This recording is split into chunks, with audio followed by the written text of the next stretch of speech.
making this an isolated 2 versus 1. Odoamne has a level lead, and here comes the dive. Why not? Does have the Fury stacked up here. They're going to wait for that first auto attack. First shock blast miss. There's the stun onto Malrang underneath the tower. Malrang's dead.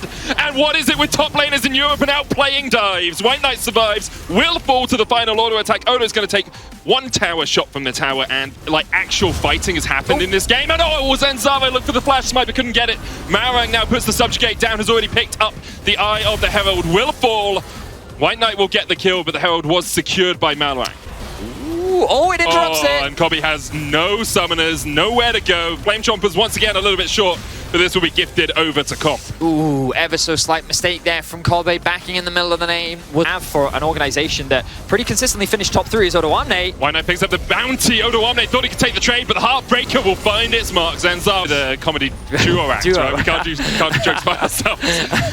Trimby here, gonna get chased a little bit by Zanzaro, who used the Spectrum Wall to dodge back. Zenith Blade's gonna connect, and there is the follow-up from Kobe. The damage on Trimby is huge, but he just can't get it down. Larssen able to turn it back around as Zanzaro falls. Larssen flashes forward, and the Death Ray finds its mark. A double for Larssen, his first 2 contributions to this game.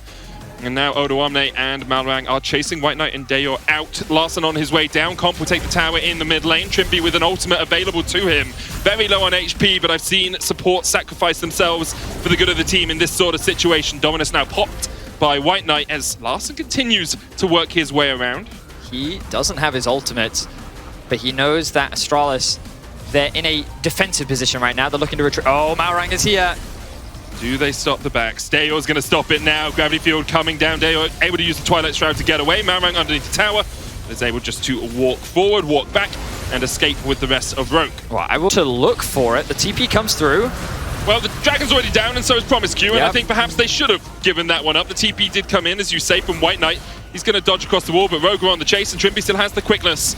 Death Ray connects just on the tail of White Knight. Zanzaro flashing forward. They're looking for Larssen. They just don't have the damage to take him out. He survived for so damn long. In the end, he will fall. His crown truly shattered. But Rogue walk out with the Dragon, with a Cloud, with 4 kills, and with a 6,000 gold lead. Yeah, it's just a very one-sided affair from Rogue. They're now making their way straight towards the Baron. And without wasting any time, let's look right back into it. So the TP comes in very late.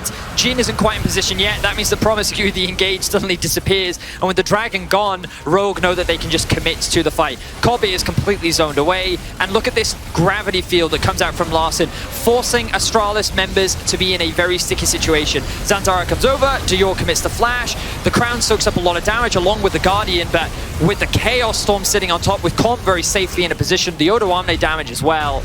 It's just too much for Astralis to handle, and they fall short. And can we just very quickly, did Larssen get the Baron as well? I'm not sure if he was able to revive in time right there.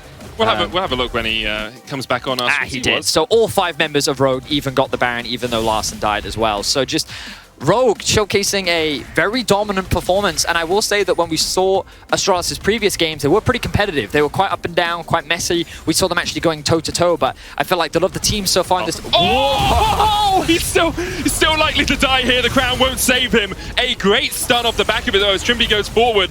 I'm not sure what Larssen was doing, apart from trying to style on some flipping kids. He was breaking ankles for a second, and then his back was broken in the river. He had flash, and he had stopwatch. Now, admittedly, he was CC'd for too long to be able to use the stopwatch, but yeah, I'm not entirely sure either. Now, Promiscue could be in a similar situation. Could try and turn this around, though, because the rest of Astralis are just waiting around the corner. Zenith Blade only hits onto 1. Now we go in. Dominus popped Malrang, gonna get chased down here, tries to turn it onto Dayor, and Malrang actually just kills off Zanzara. Another kill comes out as he gets the double. Astralis try to bite off a little bit more than they could chew, and they were chewed up by the troll Malrang. Wow, okay, so Larsen's mistake ends up being an advantage for Rogue, as Astralis invested a lot to get that initial kill. Odoamne looking for the poke. Will take half of Kobe's HP. Yeah, sounds about right. No. Okay, so that was 75% with, what, 3 abilities? Accelerator, Q, ult. Yep, balance. Seems good, seems good. I heckin' love League of Legends. I heckin' love Powder. You know, Rogue really are Arcane fans. You know what I mean? It's a glorious evolution. It is indeed a glorious... Well, spoilers. Well, no, that's one of Victor's quotes. It's no, a glorious... I know, but that's the joke. It's the lane. Engage in the top lane. Here trying to get out. Astralis, not fans of the hit Netflix TV show. Okay, I think we've done enough Arcane. I think we cut with the Arcane as Yeah, Odo escapes. Rogue get the inhibitors. And Astralis can only watch and wait as Rogue push in for the win. A 24-minute victory on the cards here for Rogue. They continue to bring their game time down even further. And Astralis just can't defend. Deo's trying to do what he can. Larssen, crown breaks. There's the Soul Affair. Promiscu with the flank, but he's popped before he can even stop with that Zenith blade. Trimby gets a great charm onto Deo, who is invisible at the time.